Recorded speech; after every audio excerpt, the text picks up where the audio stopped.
ஞாலம் கருதினும் கைகூடும் காலம் கருதி இடத்தார் செய்யும்.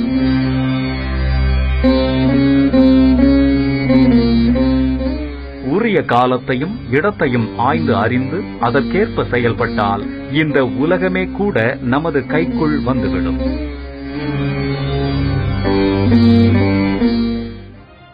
வணக்கம். மக்கள் யார் பக்கம் நிகழ்ச்சியை வழங்குவதற்காக ஹேமா ராகேஷ். தமிழகத்துல தேர்தல் நெருங்கி வரும் நிலையில அரசியல் கட்சி தலைவர்கள் முன்வைக்கக்கூடிய கருத்துக்கள், மக்களின் கோரிக்கைகள், போராட்டங்கள் என சுவாரஸ்யமான பல விஷயங்களை இந்த நிகழ்ச்சியில நம்ம பார்த்துட்டு வரோம். இந்த நிகழ்ச்சியில தமிழக அரசியல் சூழல் பத்தியும், இன்றைக்கு அரசியல் நிலவரம் குறித்து மக்களுடைய மனநிலை என்ன, தமிழக அரசியல் களத்துல அரசியல் தலைவர்களுடைய செயல்பாடுகள் எப்படி இருக்கு, ஆளும் அரசு மீது எதிர்க்கட்சி தலைவர்கள் வைக்கக்கூடிய விமர்சனங்கள், தமிழக அரசு துவங்கும் திட்டங்கள்னு ஒரு நாளோட அரசியல் நிலவரம் முழுவதையும் பார்த்துட்டு வரோம். கூடவே வரப்போகிற சட்டமன்ற தேர்தல் தொடர்பா, மக்கள் மனதில அரசியல் தொடர்பா என்னென்ன மாற்றங்கள் நிகழ்ந்துட்டு வருது என்பது குறித்த கருத்து கணிப்புகள் பற்றியும் விரிவா விவாதிச்சுட்டு வரும். இன்னைக்கு நிகழ்ச்சியில தமிழகத்தோட கோரிக்கைகளை தேசிய அளவிலையும் சர்வதேச அளவிலையும் நம்ம அரசியல்வாதிகள் கொண்டு போறாங்களா, திரைப்படத்துறையை சேர்ந்தவங்க அரசியல்ல ஈடுபடுறத பத்தி மக்களோட மனநிலையை பிரதிபலிக்கும் கருத்து கணிப்பு இடம்பெறுது. அந்த கருத்து கணிப்புக்கு போறதுக்கு முன்னாடி இன்னைக்கு நடந்த சில அரசியல் முக்கிய நிகழ்வுகளை பார்க்கலாம்.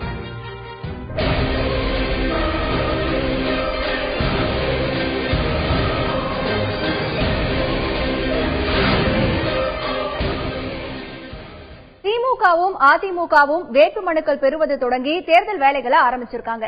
ரெண்டு கட்சிக்கும் மாற்றுன்னு சொல்லிக்கிட்டு இருக்கிற மக்கள் நல கூட்டணியும் தங்களுடைய பங்குக்கு தேர்தல் வேலையை மும்முரமா தொடங்கி இருக்காங்க. இன்னைக்கு மதுரையில அவங்க மாற்று அரசியல் எழுச்சி மாநாட்டை நடத்தி இருக்காங்க. மாநாட்டை தொடங்கி வச்சு பேசின இந்திய கம்யூனிஸ்ட் கட்சியோட மூத்த தலைவர் நல்லக்கண்ணு, தமிழகத்துல ஆளும் நபர்கள் மாறினார்களே தவிர உண்மையான ஆட்சி மாற்றம் நடக்கலன்னு சொல்லியிருக்காரு. இன்றைக்கு 48 ஆண்டுகளாக திராவிட முன்னேற்ற கழகம் அல்லது அண்ணா திராவிட முன்னேற்ற கழகம் என்ற முறையில்தான் ஆட்சி மாறி வந்திருக்கிறது தவிர கொள்கை மாறவில்லை. ஒரு கொள்கை மாற்றத்துக்காகவும் அரசியல் மாற்றத்துக்காகவும் மக்களிடையே ஒரு ஏக்கம் இருக்கிறது, எதிர்பார்ப்பு இருக்கிறது. அந்த முறையில் அந்த எதிர்பார்ப்பினை நிறைவேற்றக்கூடிய கடமை இந்த 4 கட்சிகளுக்கும் ஏற்பட்டிருக்கிறது. அந்த கட்சி கடமையை நிறைவேற்றக்கூடிய முறையில் இந்த திடலில் திரளாக திரண்டிருக்கிறோம். மாநாட்டில் பேசின இந்திய கம்யூனிஸ்ட் கட்சியோட மாநில செயலாளர் முத்தரசன், திமுகவிற்கும் அதிமுகவிற்கும் வித்தியாசம் எதுவும் இல்லைன்னு சொல்லியிருக்காரு. திமுக அண்ணா திமுக, இவர் போய் அவர், ரெண்டு கட்சிக்கும் எந்த வித்தியாசமும் கிடையாது. ஒரே ஒரு வித்தியாசம், கலைஞர் கருணாநிதி வயதில் மூத்தவராக இருக்கிறார், செல்வி ஜெயலலிதா அவரோட வயது குறைவாக இருக்கிறார். ஒரே ஒரு வித்தியாசம், கலைஞர் கருணாநிதி வயதில் மூத்தவராக இருக்கிறார், செல்வி ஜெயலலிதா அவரோட வயது குறைவாக இருக்கிறார். இது ஒரு வித்தியாசம். அவர் வேஷ்டி கட்டியிருக்கிறார், இவர் புடவை கட்டியிருக்கிறார். இது ஒரு வித்தியாசம். இந்த வித்தியாசங்களை தவிர வேறு எந்த வித்தியாசங்களையும் இந்த இருவரிடம் இருந்து நாம் எதிர்பார்க்க முடியவில்லை, தமிழ்நாட்டு மக்கள் பார்க்க முடியவில்லை. ஆகவே தமிழ்நாட்டு மக்களுடைய ஒட்டுமொத்த குரல் என்பது திராவிட முன்னேற்ற கழகம், அண்ணா திராவிட முன்னேற்ற கழகம் அல்லாத, இந்த பர்சன்டேஜ் பார்ட்டி அல்லாத ஒரு மாற்றாட்சி வேண்டும். புதுசா 1 கோடி வாக்காளர்கள் வர போறாங்கன்னு, அவங்க தமிழகத்துல ஆட்சி மாற்றத்தை விரும்புறாங்கன்னு முத்தரசன் சொன்னார். வாக்காளர்களில் புதிதாக 1 கோடி வாக்காளர்கள் சேர்ந்திருக்கிறார்கள். அந்த 1 கோடி வாக்காளர்களும் இளைஞர்கள், இளம் பெண்கள். அவருடைய விருப்பம் என்பது தமிழ்நாட்டில் ஆட்சி மாற்றம் ஏற்பட வேண்டும் என்பதுதான் அவருடைய விருப்பமாகும். அடுத்து பேசின மார்க்சிஸ்ட் கம்யூனிஸ்ட் கட்சியோட மாநில செயலாளர் ஜி ராமகிருஷ்ணன், திமுகவையும் அதிமுகவையும் வீழ்த்தி காட்டுவோம்னு சொல்லியிருக்கார். உங்களால் அதிமுகவை வீழ்த்த முடியுமா? திராவிட முன்னேற்ற கழகத்தை வீழ்த்த முடியுமா? உங்களுக்கு பலம் இருக்கிறதா என்று சிலர் கேட்கிறார்கள். நாங்கள் உறுதியோடு சொல்லுகிறோம், அதிமுக திமுகவை வீழ்த்தி காட்டுவோம். அதிமுக திமுகவை வீழ்த்தி காட்டுவோம். தீண்டாமை கொடுமைக்கு எதிரா போராடுறத திமுகவும் அதிமுகவும் கைவிட்டுட்டாங்கன்னு ஜி ராமகிருஷ்ணன் குற்றம் சாட்டினார். திராவிட முன்னேற்ற கழகம், அண்ணா திராவிட முன்னேற்ற கழகம் தீண்டாமை கொடுமைக்கு எதிராக போராடக்கூடிய அந்த கொள்கையை முற்றாக கைவிட்டு விட்டார்கள். மக்களது கூட்டணி சார்பாக சொல்கிறேன், திமுக தலைவர்களோ அதிமுக தலைவர்களோ இனி ஒருபோதும் தந்தை பெரியார் பெயரையோ டாக்டர் அம்பேத்கர் பெயர் உச்சரிப்பதற்கு அவர்களுக்கு அருகதை இல்லை.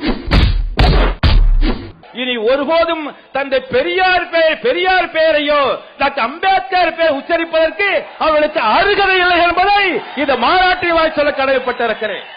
மக்கள் நல கூட்டணியை பார்த்து மற்ற கட்சிகள் எல்லாம் செய்வதறியாமல் தூக்கத்தை தொலைத்து விட்டதா பேசியிருக்காரு திருமாவளவன். எல்லோருக்கும் அடிவயிறு கலங்கி போயிருக்கிறது. என்ன செய்வதென்று தெரியாமல் தூக்கமில்லாமல் புரண்டு கிடக்கிறார்கள். என்ன செய்வதென்று தெரியாமல் தூக்கமில்லாமல் புரண்டு கிடக்கிறார்கள். மக்கள் நல கூட்டணியை கண்டு அதிர்ச்சி அடைந்து கிடக்கிறார்கள். ஏனென்றால் நாம் மாற்று அரசியலை முன்வைக்கிறோம். அதிமுக திமுகவிற்கு நாங்க சப்ஸ்டிடியூட் கிடையாது, ஆல்டர்னேட் அப்படின்னு பேசியிருக்காரு திருமாவளவன்.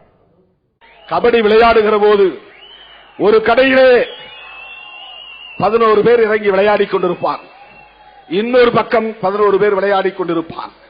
அதுல எவனாவதுக்கு ஒருவனுக்கு கால் உடைந்து போனாலோ எலும்பு உடைந்து போனாலோ காயம் பட்டாலோ இன்னொருவனை தயாராக வைத்திருக்கிற ஒருவனை இறக்கி விடுவார்கள் களத்திலே. அதற்கு ஆங்கிலத்திலே சப்ஸ்டிடியூட் என்று சொல்வார்கள். சப்ஸ்டிடியூட் அதுக்கும் தமிழ்ல மாற்றுதான், மாற்று ஆள். நாம் சொல்லுகிற மாற்று சப்ஸ்டிடியூட் அல்ல, ஆல்டர்னேட். நான் சொல்லுகிற மாற்று சப்ஸ்டிடியூட் அல்ல. இது இல்லை என்றால் அது இல்லை என்றால் இது என்கிற சப்ஸ்டிடியூட் அல்ல. இது எதுவும் இல்லை, இது புதுது, ஆல்டர்னேட். நான் சொல்லுகிற மாற்று சப்ஸ்டிடியூட் அல்ல. இது இல்லை என்றால் அது இல்லை என்றால் இது என்கிற சப்ஸ்டிடியூட் அல்ல. இது எதுவும் இல்லை, இது புதுது, இது புரட்சிகரமானது, இது ஜனநாயகமானது, இது அடித்தட்டிலே கிடக்கிற விளிம்பு நிலை மக்களுக்கானது. இன்றைக்கு குடியரசு தினத்தை காங்கிரஸ் கட்சி சார்பில் சென்னையில கொண்டாடி இருக்காங்க. அதுல கலந்துகிட்ட EVKS இளங்கோவன் தமிழகத்துல நல்லாட்சி அமைய காங்கிரஸ ஆதரிக்கணும்னு கேட்டுக்கிட்டாரு. வர இருக்கின்ற 4-5 மாதங்களில் தமிழக மக்கள் தமிழகத்திலே ஒரு நல்ல ஆட்சியை ஏற்படுத்துவதற்கு தயாராக வேண்டும். ஊழலற்ற, ஆணவமற்ற, மக்கள் மீது கவனிக்கக்கூடிய திறமையுள்ள ஒரு நல்ல அரசை வருகின்ற காலங்களில் தேர்ந்தெடுக்க வேண்டும். அதற்கு தமிழக மக்கள் காங்கிரஸோடு இணைந்து உழைக்க வேண்டும் என்று கேட்டுக்கொள்கிறேன். விழுப்புரம் மாணவிகள் தற்கொலை விவகாரம் பத்தி கருத்து சொன்ன இளங்கோவன் கல்லூரி நிர்வாகங்கள்ல துணைவேந்தரை நியமிக்கிறதுல ஊழல் இருக்கக்கூடாதுன்னு சொல்லியிருக்காரு. வருகின்ற வைஸ் சான்சலர் வியாபாரிகளைப் போல் செலவு நடைமுறை நடக்கின்றார்களே ஒழிய ஒரு ஏழை குழந்தைகளுக்கு, சிறார்களுக்கு, தலித் மக்களுக்கு, குறிப்பாக பெண்களுக்கு, மாணவிகளுக்கு ஒரு உயர்ந்த கல்வியை தர வேண்டும் என்ற அக்கறை இல்லை தமிழகத்தில். ஏனென்றால் வைஸ் சான்சலராக இருக்கின்றவர்கள் எல்லாம் வியாபாரிகளாக மாறிவிட்டார்கள். இந்த நிலை மாற வேண்டும் என்று சொன்னால் தமிழகத்திலே கல்வித்துறையில் ஊழல் இல்லாமல் இருக்க வேண்டும். அவருடைய திறமையின் அடிப்படையில் நீங்கள் வைஸ் சான்சலர்களையும் பிரின்சிபால்களையும் ஆசிரியர்களையும் நியமித்தால் மாணவர்களுக்கு இது போன்ற சோகமான முடிவுகள் ஏற்படாது. பாஜக இல்லாமல் தமிழகத்துல யாரும் ஆட்சி அமைக்க முடியாதுன்னு சொல்லியிருக்காரு தமிழக பாஜக தலைவர் தமிழிசை சவுந்தரராஜன். 2016 பாரதிய ஜனதா கட்சியின் அங்கம் இல்லாமல் யாரும் ஆட்சி அமைக்க முடியாது. பாரதிய ஜனதா கட்சியின் அங்கம் இல்லாமல் யாரும் ஆட்சி அமைக்க முடியாது என்ற அளவில் எங்களது கட்சி பணியை நாங்கள் ஆற்றி வருகிறோம். 234 தொகுதிகளிலும் ஊழியர் கூட்டங்கள் நடைபெறுகிறது. இன்று ஒரு மதுவில்லாத தமிழகம், ஒரு லஞ்சம் இல்லாத தமிழகம், ஒரு ஊழல் இல்லாத தமிழகம், ஒரு வளர்ச்சி அடைந்த தமிழகத்தை பார்க்க வேண்டும் என்ற சபதத்தை நாங்கள் ஏற்கிறோம். விழுப்புரம் கல்லூரி மாணவிகள் தற்கொலை விவகாரம் தொடர்பா வெள்ளை அறிக்கை வெளியிடணும்னு தமிழிசை வலியுறுத்தியிருக்காங்க. நான் கேட்பது என்ன என்றால், இந்த குழந்தைகளிடமிருந்து எப்பொழுதெல்லாம் கோரிக்கை வந்தது, அதை மாநில மாவட்ட நிர்வாகம் எந்த அளவில் அதை பரிசீலித்தது? அந்த பரிசீலித்திருந்தால் அந்த குழந்தைகளின் உயிர் இன்று காப்பாற்றப்பட்டிருக்கும். அதனால் தமிழக அரசிடமிருந்தும் சுகாதாரத்துறையிடமிருந்தும் எம்ஜிஆர் பல்கலைக்கழகத்திடமிருந்தும் வெள்ளை அறிக்கை தேவை. ஆக குழந்தைகள், படிக்கும் குழந்தைகள் ஒரு கோரிக்கை வைத்தால் கூட அது குப்பை தொட்டியில் தான் போகிறதா என்ற விளக்கத்தை மாநில மாவட்ட நிர்வாகம் தமிழக பொதுமக்களுக்கு கொடுக்க வேண்டும். சட்டப்பேரவை தேர்தலில் போட்டியிட விரும்பும் பாமகவினரிடமிருந்து நாளை முதல் விருப்ப மனுக்கள் பெறப்பட உள்ளதா அந்த கட்சியோட நிறுவனர் ராமதாஸ் அறிவிச்சிருக்காரு. இது தொடர்பாக அவர் விடுத்துள்ள அறிக்கையில், விழுப்புரம் மாவட்டம் தைலாபுரம் பாமக அலுவலகத்தில் நாளை முதல் பிப்ரவரி 5ஆம் தேதி வரை விருப்ப மனுக்கள் பெறப்படும் என குறிப்பிட்டுள்ளார். மனு தாக்கல் செய்பவர்கள் கட்டணமாக 5000 ரூபாய் செலுத்த வேண்டும் என அறிக்கையில் ராமதாஸ் தெரிவித்துள்ளார். தொடர்ச்சியா மண்டல மாநாடுகளை நடத்தின பாமக பிப்ரவரியில மாநில மாநாட்டை நடத்த இருக்கு. அந்த மாநாடு ஒரு திருப்பு முனையா அமையும்னு சொன்ன பாமக இளைஞரணி தலைவர் அன்புமணி ராமதாஸ், தமிழகத்தில் இருக்கிற அனைத்து இளைஞர்களும் பாமகவை ஆதரிக்க முடிவு செய்து விட்டார்கள்னு சொல்லியிருக்காரு. தமிழ்நாட்டில் உள்ள அத்துணை கட்சிகள் மத்தியில் தைரியமாக களத்தில் இருக்கின்ற ஒரே கட்சி பாட்டாளி மக்கள் கட்சி மட்டும்தான். வெள்ளத்திற்கு முன்பு எதிரிகளே இல்லை, எதிரிகளே கண்ணில் இல்லை, எதிரில் இல்லை என்று சொன்ன ஜெயலலிதா அவர்கள் இன்று கூட்டணியை பற்றி பேசிக் கொண்டிருக்கின்றார். திமுக சார்பிலே கலைஞர் அவர்கள் தினம் தினம் கூட்டணி வருவார்களா என்று கெஞ்சிக் கொண்டிருக்கின்ற சூழலில் கடந்த ஓராண்டு காலமாக நாங்கள் அறிவித்து மாநாடுகள், ஆர்ப்பாட்டங்கள், போராட்டங்கள், பொதுக்கூட்டங்கள் நடத்தி தேர்தல் அறிக்கையை வெளியிட்டு மக்களுடைய பெரு ஆதரவை பெற்று வருகின்றோம். இன்று தமிழ்நாட்டில் உள்ள அத்துணை இளைஞர்கள் ஒரு மாற்றம் வேண்டும் என்று முடிவு செய்திருக்கிறார்கள். அத்துணை இளைஞர்களும் எங்களுக்கு ஆதரவு கொடுக்க தயாராக இருக்கின்றார்கள். அத்துணை இளைஞர்களும் எங்களுக்கு ஆதரவு கொடுக்க தயாராக இருக்கின்றார்கள். மாற்றம் வேண்டும், 50 ஆண்டுகள் ஆட்சி செய்த 2 கட்சிகளும் போதும் என்ற அந்த மனநிலையில் உள்ள அத்துணை பொதுமக்கள், குறிப்பாக பெண்கள், இளைஞர்கள் எல்லாம் நிச்சயமாக பாட்டாளி மக்கள் கட்சி அன்புமணிக்கு ஒரு வாய்ப்பு கொடுத்தால் நல்லது நடக்கும் என்ற நம்பிக்கையில் இருக்கின்றார்கள். பாமகவின் மாநில மாநாடு பிப்ரவரி 14ஆம் தேதி காதலர் தினத்தன்று நடத்தப்பட உள்ளது பற்றி அன்புமணியிடம் கேட்டபோது, பாமகவிற்கு காதலர்கள் அதிகம் பேர் வருவாங்கன்னு சிரிச்சுக்கிட்டே சொன்னார். மாநில மாநாடு நடத்த காதலர் தினத்தை தேர்வு செய்வதற்கான ஏதாவது காரணம் இருக்கு? அப்படி அன்னைக்கு காதலர் தினமா?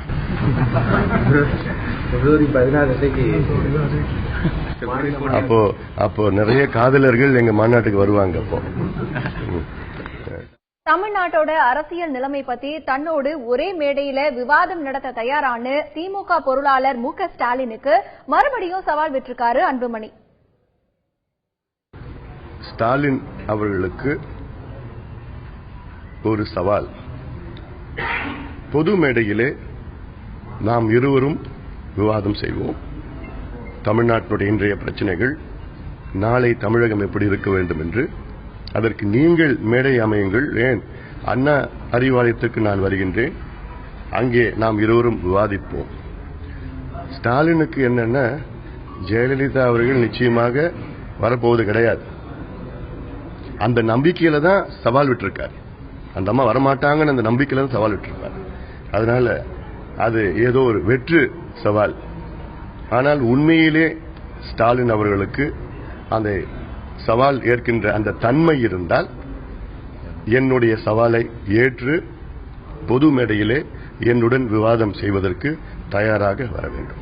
பாஜக கூட்டணியில வைகோவை தவிர மற்றவர்கள் வெளியேறிவிட்டதாக அதிகாரப்பூர்வமா எதுவுமே சொல்லலன்னு மறுபடியும் சொல்லியிருக்கிற பாஜக மூத்த தலைவர் இல கணேசன், சீக்கிரத்துல கூட்டணி பத்தி முடிவு செய்வோம்னு சொல்லியிருக்காரு. தை மாதம் பிறந்த பிறகுதான் பேச்சுவார்த்தை தொடங்கும் என்று சொன்னேன்.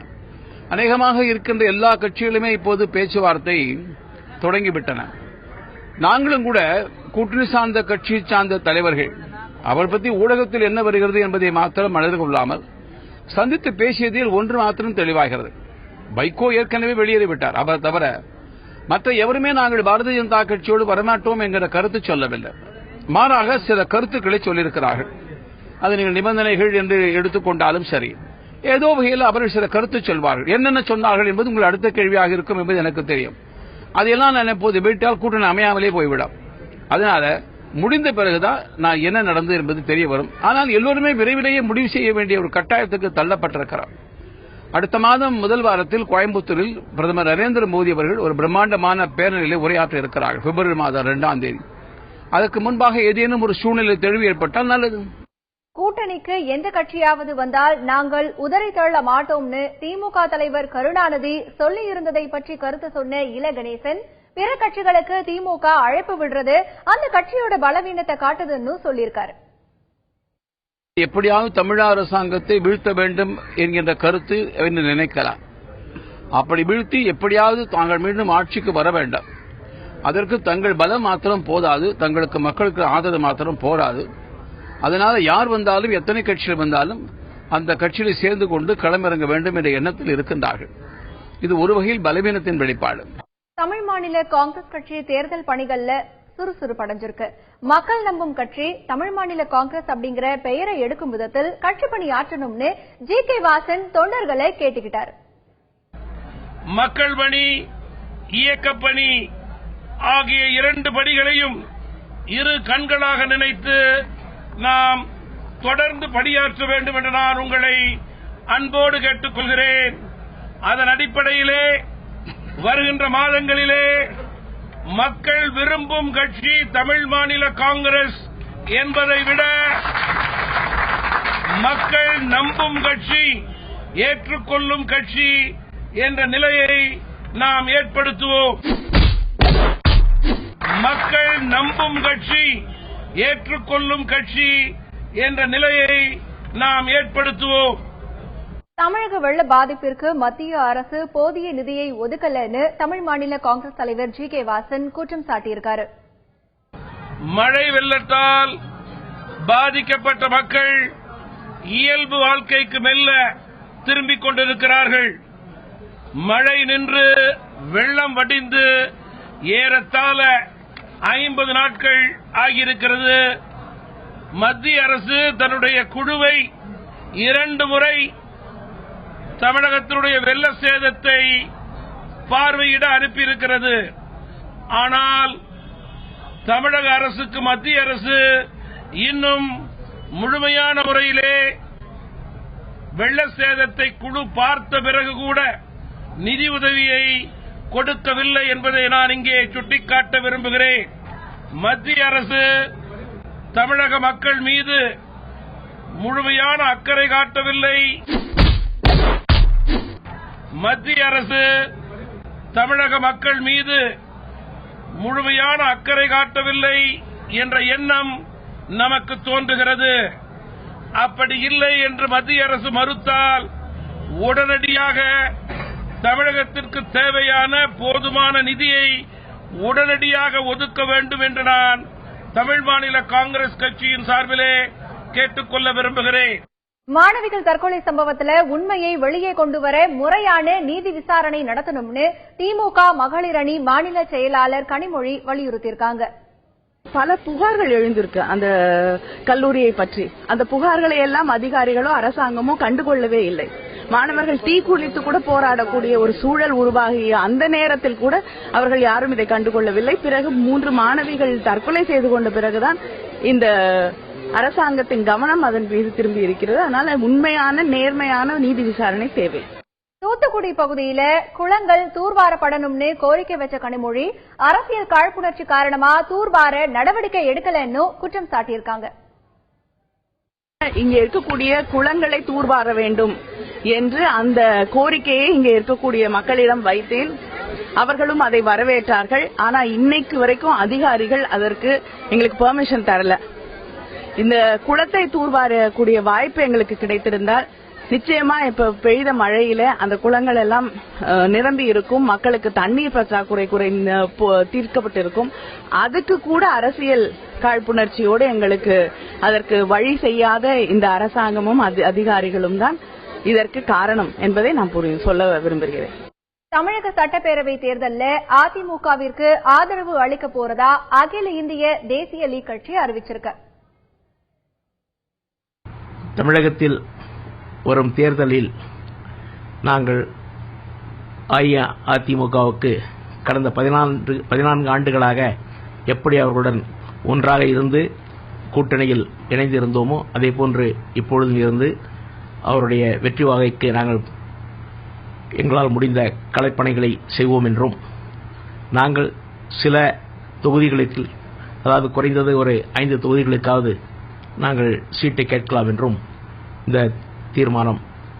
தீர்மானத்தில் முடிவெடுத்திருக்கிறோம். அடுத்ததா நம்ம பார்க்கக்கூடியது இன்றைய அரசியல் கிசுகிசு. வணக்கம். 4 கட்சி தலைவர்கள் கூட்டணியில் இருக்கிற கருப்பு துண்டு போட்ட தலைவர் வரப்போற சட்டப்பேரவை தேர்தல்ல எந்த தொகுதியில போட்டியிடுறதுங்கிறத முடிவு பண்ணிட்டாராம். நாடாளுமன்ற தேர்தல்ல தான் போட்டியிட்ட தொகுதியில அதிக வாக்குகள் பெற்ற தொகுதியான சாத்தூர் தொகுதியிலேயே மறுபடியும் போட்டியிடலாம் அப்படிங்கிறது தான் அவருடைய முடிவா. இன்றைக்கு அரசியல் கிசுகிசு என்ன அப்படிங்கறத பார்த்தோம். மக்கள் யார் பக்கம் நிகழ்ச்சியில நம்ம தொடர்ந்து பல நாட்களா கருத்து கணிப்புகளை பார்த்துட்டு வரோம். தமிழகத்தில் இன்றைக்கு இருக்கக்கூடிய அரசியல் சூழல் என்பது என்னவாக இருக்கிறது, இன்றைக்கு இருக்கக்கூடிய அரசியல் சூழ்நிலையில மாற்றம் என்பது தேவைப்படுகிறதா, புதுமுகங்கள் அவசியமாக இருக்கிறதா, இன்றைக்கு இருக்கக்கூடிய அரசியல் கட்சிகள் அனைத்தும் கொள்கையின் அடிப்படையில சரியாக செயல்படுகிறார்களா, அரசியல்வாதிகளை பார்த்து மக்களுக்கு அச்சம் ஏற்பட்டிருக்கிறதா போன்ற பல்வேறு விதமான கேள்விகளுக்கு மக்கள் கொடுத்த பதில்களும் அதற்கு பத்திரிகையாளர்களின் கருத்துக்களும் நம்ம தொடர்ந்து பார்த்துட்டு வரோம். அதே போன்று இன்றைக்கும் 2 கேள்விகள் மக்களிடத்தில் கொடுக்கப்பட்டு அவங்க என்ன பதில் சொல்லிருக்காங்க அப்படிங்கறத பார்க்க போறோம். இன்றைக்கு கொடுத்திருக்கக்கூடிய, அதாவது மக்கள் கொடுத்திருக்கக்கூடிய பதில்கள் குறித்து தங்களுடைய கருத்துக்களையும் பதிவு செய்ய வந்திருக்கிறார்கள் 2 பேர் நம்முடைய நிகழ்ச்சியில் இன்றைக்கு இணைகிறார்கள். மூத்த பத்திரிகையாளர் திரு வெங்கடேஷ் இன்னைக்கு நம்ம நிகழ்ச்சியில் இணைந்திருக்காரு. வணக்கம் திரு வெங்கடேஷ். அடுத்ததாக கிருஷ்ணன்ஃபோ மீடியாவை சேர்ந்த திரு அருண் கிருஷ்ணமூர்த்தி இன்னைக்கு நம்ம நிகழ்ச்சியில் இணைந்திருக்காங்க. வணக்கம் திரு அருண் கிருஷ்ணமூர்த்தி. இப்போ மக்கள் கிட்ட நம்ம என்ன கேள்வியை முன் வச்சோம், அவங்க என்ன பதில் சொல்லிருக்காங்க அப்படிங்கறது முதல் கேள்வி குறித்த விவரங்களை பார்க்கலாம். முதலாவதா நம்ம மக்கள் கிட்ட வைத்த ஒரு கேள்வி, தமிழக அரசியல்வாதிகள் நமது கோரிக்கைகளை தேசிய மற்றும் சர்வதேச அரங்கில் சரியான அளவில் பிரதிபலிக்கின்றனரா அப்படிங்கிற ஒரு கேள்வி முன்வைக்கப்பட்டது. அதற்கு மக்கள் அப்படி என்ன பதில் சொல்லிருக்காங்கன்னா, ஆம் அப்படின்னு 34% பேர் சொல்லியிருக்காங்க, இல்லைன்னு 64% பேர் சொல்லியிருக்காங்க, கருத்து இல்லை அப்படின்னு சொல்லிட்டு 2% பேர் சொல்லியிருக்காங்க. இதற்கு அடுத்தபடியா இதே கேள்வியை கிராமப்புறங்களில் இருக்கக்கூடிய மக்கள் கிட்ட நம்ம முன்வச்சோம். தமிழக அரசியல்வாதிகள் நமது கோரிக்கைகளை தேசிய மற்றும் சர்வதேச அரங்கில சரியான அளவுல பிரதிபலிக்கிறாங்க, ஆம் அப்படின்னு 39% மக்கள் சொல்லியிருக்காங்க. இல்லை, நம்முடைய கோரிக்கைகளை அவங்க தேசிய மற்றும் சர்வதேச அரங்கில சரியான அளவில் பிரதிபலிக்கவில்லை அப்படின்னு 58% மக்கள் தங்களுடைய கருத்துக்களை பதிவு பண்ணிருக்காங்க. கருத்து கூற விரும்பவில்லை அப்படின்னு 3% மக்கள் சொல்லியிருக்காங்க. இதே கேள்வியை நகர்ப்புறங்களில் இருக்கக்கூடிய மக்கள் கிட்ட நம்ம முன் வச்சோம். அவங்க என்ன பதில் சொல்லியிருக்காங்க அப்படிங்கறத பார்க்கலாம். அதாவது தமிழக அரசியல்வாதிகள் நமது கோரிக்கைகளை தேசிய மற்றும் சர்வதேச அரங்கில் சரியான அளவில் பிரதிபலிக்கிறாங்க அப்படின்னு ஆம் அப்படின்னு 27% பேர் சொல்லியிருக்காங்க. இல்லை அப்படின்னு நகர்ப்புறங்கள்ல அதிகபட்சமா 71% மக்கள் தங்களுடைய கருத்துக்களை பதிவு பண்ணிருக்காங்க. கருத்து கூற விரும்பவில்லைன்னு 2% பேர் சொல்லியிருக்காங்க. ஆக நம்முடைய கோரிக்கைகள், நம்முடைய பிரச்சனைகள் குறித்த பார்வை அப்படிங்கிறது தமிழக மக்களிடத்துல எந்த அளவுல இருக்கு, அந்த கோரிக்கைகள் சரியான அளவுல அரசியல்வாதிகள் பிரதிபலிக்கிறாங்களா, என்னென்ன பிரச்சனைகள் எல்லாம் இதுல சுட்டி காட்டியிருக்காங்க அப்படிங்கறத பத்தி இப்ப நம்ம பார்க்கலாம். முதல்ல திரு அருண் கிருஷ்ணமூர்த்தி, இப்ப 64% பேர் நம்முடைய கோரிக்கைகளை நமது அரசியல்வாதிகள் தேசிய மற்றும் சர்வதேச அளவுல பிரதிபலிக்கல அப்படின்னு சொல்லியிருக்காங்க. அவங்க என்னென்ன விஷயங்கள் எல்லாம் சுட்டி காட்டியிருக்காங்க? இந்த கேள்வி மக்களிடையே எடுத்துட்டு போகும்போது நம்மளுக்கு ஒரு தயக்கம் இருந்தது, இதை மக்கள் சரியா புரிஞ்சுப்பாங்களான்னு. நம்ம எதிர்பார்த்ததை விட பல இன்ட்ரெஸ்டிங் ஃபேக்ட்ஸ் நம்மளுக்கு இதுல கிடைச்சது. முக்கியமான விஷயம் அப்படின்னு பாத்தீங்கன்னா, எப்படி ஆளும் கட்சியோ எதிர்கட்சியோ இல்ல மாநிலங்களவையோ மக்களவையோ அங்க இருக்கக்கூடிய தமிழகத்தின் உறுப்பினர்கள் இவங்கெல்லாம் எந்த அளவுக்கு அங்க மத்திய அரசாங்கத்திடம் தமிழக குறைகளை பற்றியும் தமிழக தேவைகள் பற்றியும் பேசுறாங்க அப்படிங்கிற ஒரு கேள்வி நம்ம கிட்ட நிறைய பேர் வச்சாங்க.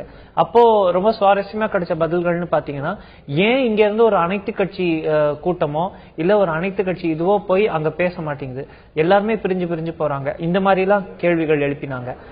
ஒரு சர்வதேச அரங்கில் அப்படின்னு நீங்க கேட்கும்போது, சர்வதேச அரங்கில் நம்ம தமிழக சட்டப்பேரவையில் முக்கியமான தீர்மானங்கள் நிறைவேற்றுறோம், அதெல்லாம் எஸ். ஆனா அதுக்கப்புறம் ஒரு சர்வதேச அரங்குல அந்த தீர்மானங்களை நம்மளால வெளில கொண்டு போக முடிஞ்சதா, இல்ல தமிழர்களுக்கான ஒரு வாய்ஸ் நம்ம அரசியல் தலைவர்கள் மூலமா சர்வதேச அரங்குல கிடைச்சதா, இந்த மாதிரி கேள்விகள்லாம் பல வச்சாங்க. தமிழர்கள் வாழக்கூடிய மற்ற நாடுகள், மலேசியா, சிங்கப்பூர், இந்த போன்ற நாடுகள்ல இருக்கக்கூடிய தலைவர்கள் தமிழ் குரூப்ஸ்க்கு சப்போர்ட் பண்ற அளவுக்கு இங்க இருக்கா சர்வதேச அரங்குல, அந்த மாதிரி கேள்விகளும் நிறைய வந்தது. ஓகே, அப்போ சரியான ஒரு ஒருங்கிணைப்பு நம்ம அரசியல் தலைவர்கள் கிட்ட இன்னும் வேணும்னு மக்கள் நினைக்கிறாங்க. அப்படியும் நினைக்கிறாங்க. இன்னொன்னு என்ன சொல்றாங்கன்னா, ஏதோ ஒரு பெரிய கேப் இருக்கு.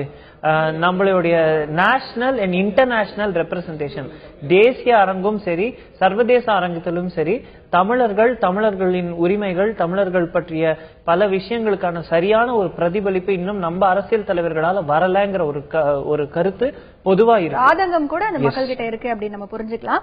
திரு வெங்கடேஷ் அவர்கள் கிட்ட இந்த கேள்வியை நான் கேட்கிறேன். திரு வெங்கடேஷ், நீங்க ஒரு பத்திரிகையாளரா நம்முடைய அரசியல் தலைவர்கள் நம்முடைய பிரச்சனைகளை, கோரிக்கைகளை தேசிய மற்றும் சர்வதேச அளவுல சரியா பிரதிபலிக்கிறாங்கன்னு நீங்க நினைக்கிறீங்களா?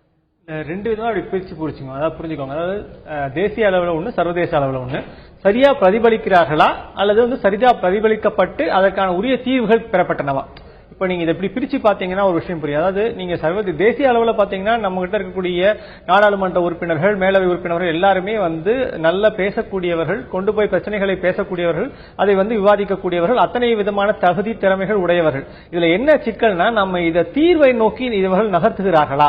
உதாரணமாக ஒரு மீனவர் பிரச்சனையாகட்டும், உதாரணமாக ஒரு இலங்கை தமிழர் பிரச்சனையாகட்டும், எந்த விதமான பிரச்சனையாக இருந்தாலும் இவர்கள் கொண்டு போய் மத்திய அரசில் அல்லது நீங்க இருக்கக்கூடிய நாடாளுமன்றத்திலோ இல்ல மக்களவையிலோ இல்ல மாநிலங்களோ பேசும்போது கண்டிப்பாக இவர்கள் பேசுவார்கள். ஆனால் பேசிய பிறகு அதற்கு உரிய தீர்வுகள் பெறப்பட்டனவா? அதாவது இது அல்டிமேட்டா மக்கள் மத்தியில் என்ன தெரியும் வரும் அப்படின்னா, இவங்க பேசிட்டாங்கன்னு நிச்சயமா தெரியும். ஆனா பேசினதை விட அதுக்கு முடிவு கிடைச்சதா அப்படிங்கிற ஒரு இது ரிசல்ட்டை பேஸ் பண்ணி தான் இவங்களால பெர்ஸ்பெக்டிவ் இவங்களுக்கு புரியுது. அப்போ நிச்சயமா இவங்க எல்லாம் பேசினதை விட அவங்க எந்த விதமான கான்கிரீட்டான முடிவுகள் அங்கேருந்து பெறப்படவில்லை, நாம் அதற்கான உரிய பயனை பெறவில்லை அப்படிங்கிற ஒரு அடிப்படை மனநிலை ஒண்ணு இருக்கு.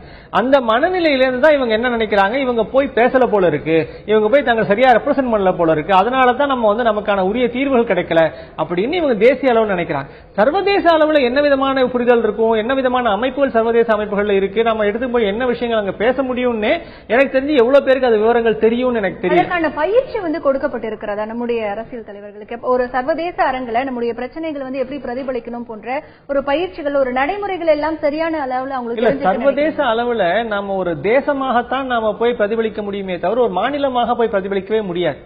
நீங்க எதுவா இருந்தாலும், இப்ப நீங்க இலங்கை தமிழர் பிரச்சனையாக இருந்தாலும் நம்முடைய கருத்தை சொல்ல வேண்டும் என்றால் நாம் மத்திய அரசுக்கு சொல்லி, மத்திய அரசு தான் நீங்க சர்வதேச அரங்குகளில் அதை எடுத்துக்கொண்டு போய் செல்ல வேண்டும். அதுதான் முறையான ஒரு வழிமுறையாக இருக்க முடியும். அப்போ நம்முடைய புரிதலே அந்த இடத்துல குறைபாடு உடையது. நம்ம என்ன மக்களுடைய புரிதல் என்னவா இருக்கும்னா, நாம ஏன் நீங்க சர்வதேச நீதிமன்றத்துக்கு போக கூடாது, நாம ஏன் இங்க போக கூடாது அப்படின்லாம் நம்ம பேசுறோம் இல்லையா? இப்படி பேசும்போது இல்ல இந்த மாதிரியான ஒரு எதிர்பார்ப்புகள் இருக்கக்கூடிய நியாயம், அதாவது ஆதங்கத்திலிருந்து வரக்கூடியது, அதுல சந்தேகம் இல்லை. ஆனா அதற்கான நடைமுறைகள் அப்படிங்கிறது ஒரு தேசமாகத்தான் செய்ய முடியும் அப்படிங்கும்போது நீங்க அந்த விதமான ஒரு புரிதல் மக்கள் மத்தியில இருக்கா அப்படிங்கிற ஒரு கேள்வி ஒண்ணு இருக்கு. ஆனா இது என்ன அடிப்படையில புரிஞ்சு கொள்ள விஷயம்னா, இந்த இதுல நகர்ப்புறத்தில் இருக்கக்கூடிய தெளிவு ஒண்ணு இருக்கு. தமிழக அரசியல்வாதிகள் நமது கோரிக்கைகள் தேசிய மற்றும் சர்வதேச அரங்கில் சரியான அளவில் பிரதிபலிக்கின்றனரா என்ற இடத்துல இல்லை என்று 71% நகர்ப்புறம் சார்ந்தவர்கள் சொல்கிறார்கள். இன்னும் ஊர்ப்புறங்களில் இருக்கக்கூடியவர்கள் சொல்லக்கூடியது 58% தான். இந்த ஒரு வித்தியாசம் ஒன்று இருக்கு இல்லையா? இது கல்வி ஞானம் இந்த மாதிரியான இருக்கக்கூடிய கேள்விகள் இருக்கக்கூடிய ஒரு பெரிய இடைவெளி ஒன்றை சுட்டிக்காட்டு. அதுவும் இந்த இடைவெளி மிகப்பெரிய இடைவெளி. 58% 74% கிட்டத்தட்ட 12 ஒரு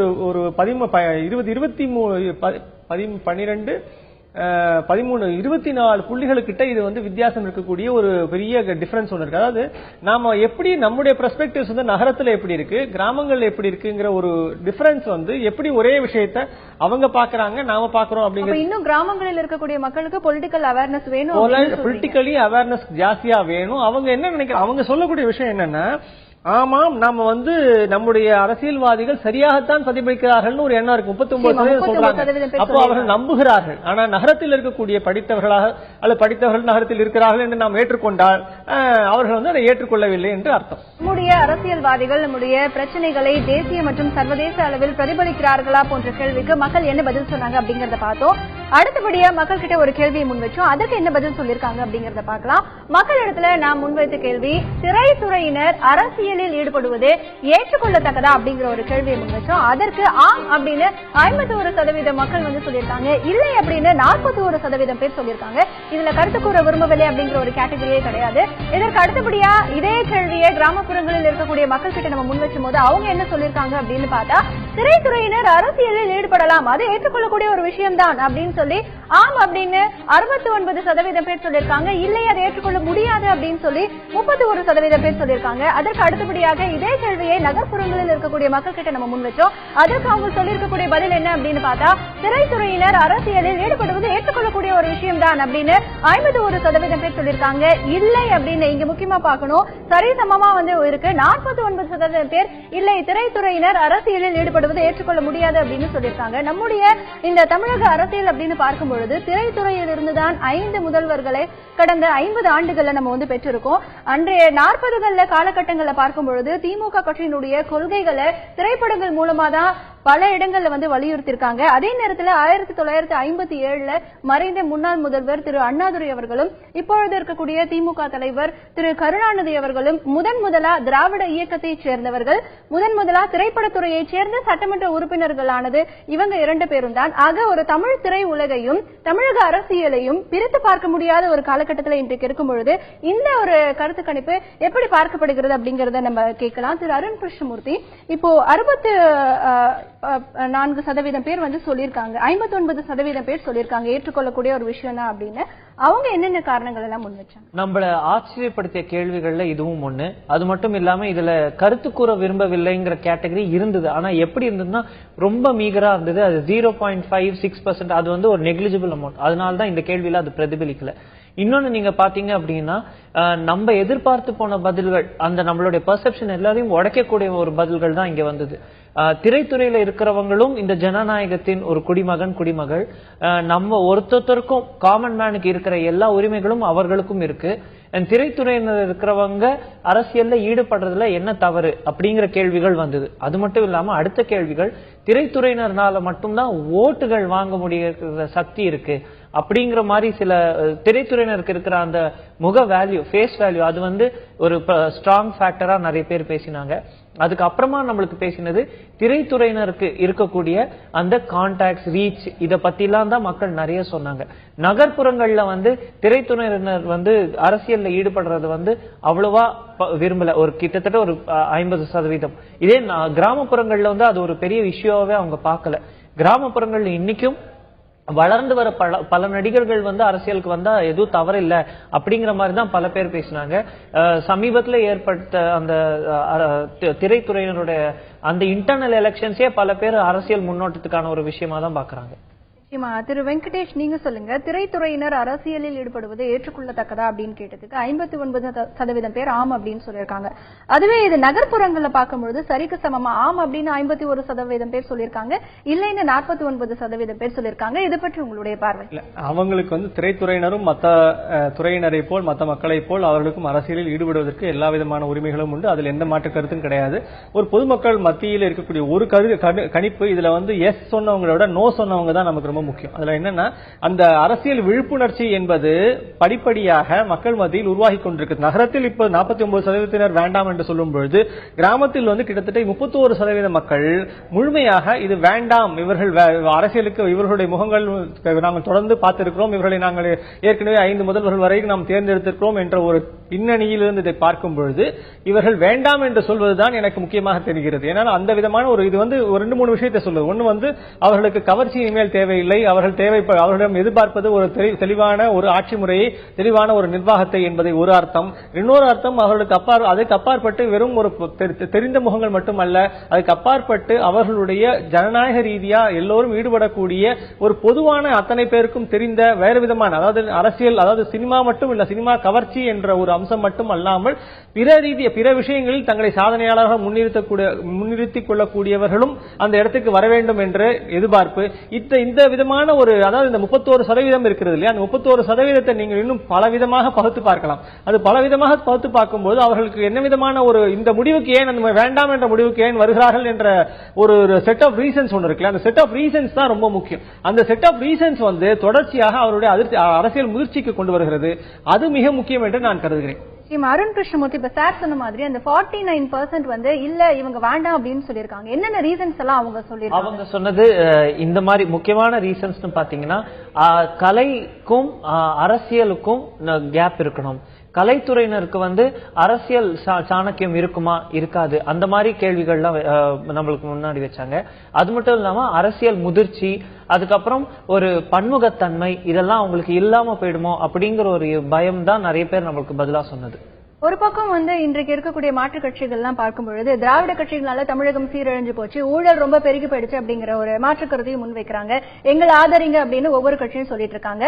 இந்த சூழ்நிலையில திரைத்துறையினர் அரசியல்ல ஈடுபடலாம், ஏற்றுக்கொள்ளத்தக்கது அப்படின்னு மக்களும் சொல்லியிருக்காங்க. இந்த இரண்டு வேறுபாட்டையும் நீங்க இல்ல, அதாவது என்னன்னா இந்த அரசியல் முதிர்ச்சி தான் நமக்கு ரொம்ப அவசியம். இப்ப தமிழகத்தை பொறுத்த வரைக்கும் நீங்க தொடர்ச்சியாக ஆதிகாலத்திலிருந்து சினிமா என்ற ஒரு அமைப்பு, சினிமா என்ற ஒரு கவர்ச்சி ஊடகம் நம்மை கட்டி போட்டு இருக்கிறது.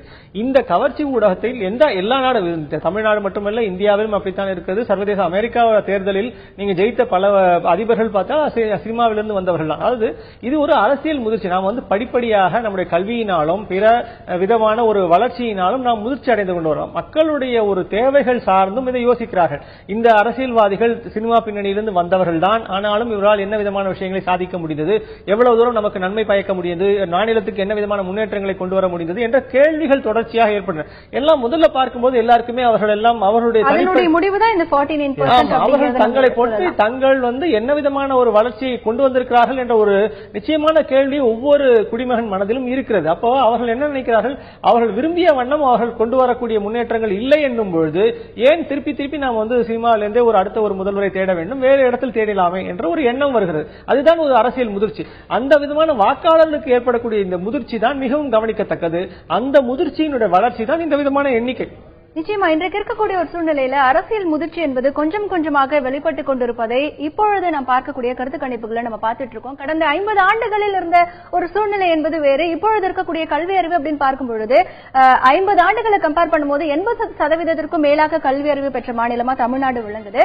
ஆக இன்றைக்கு இருக்கக்கூடிய அனைவருமே யோசிக்க தொடங்கி இருக்கிறார்கள். நம்ம தேர்ந்தெடுக்கக்கூடிய அரசியல் தலைவர்கள் என்பது நம்முடைய நலன்களில் எந்த அளவிற்கு அக்கறை காட்டுகிறார்கள், நம்மை சார்ந்த வளர்ச்சி திட்டங்களுக்கு என்ன மாதிரியான அக்கறையை செலுத்துகிறார்கள், நம்முடைய அரசியல் சூழ்நிலை எப்படி இருக்கிறது போன்ற அரசியல் முதிர்ச்சி ஒவ்வொரு கட்டமாக ஏற்பட்டுக் கொண்டிருப்பதை நாம் பார்க்க முடிகிறது. அது இந்த சட்டமன்ற தேர்தலில் எந்த அளவிற்கு எதிரொலிக்க போகிறது அப்படிங்கறத போக போகதான் நம்ம பார்க்க முடியும். இந்த நிகழ்ச்சியில் பங்கேற்று தங்களுடைய கருத்துக்களை முன்வைத்த திரு வெங்கடேஷ் அவர்களுக்கும் திரு அருண் கிருஷ்ணமூர்த்தி அவர்களுக்கும் நன்றி. மீண்டும் மக்கள் யார் பக்கம் நிகழ்ச்சியில் சந்திக்கலாம். அதுவரை உங்களிடமிருந்து விடைபெறுவது ஹேமா ராகேஷ்.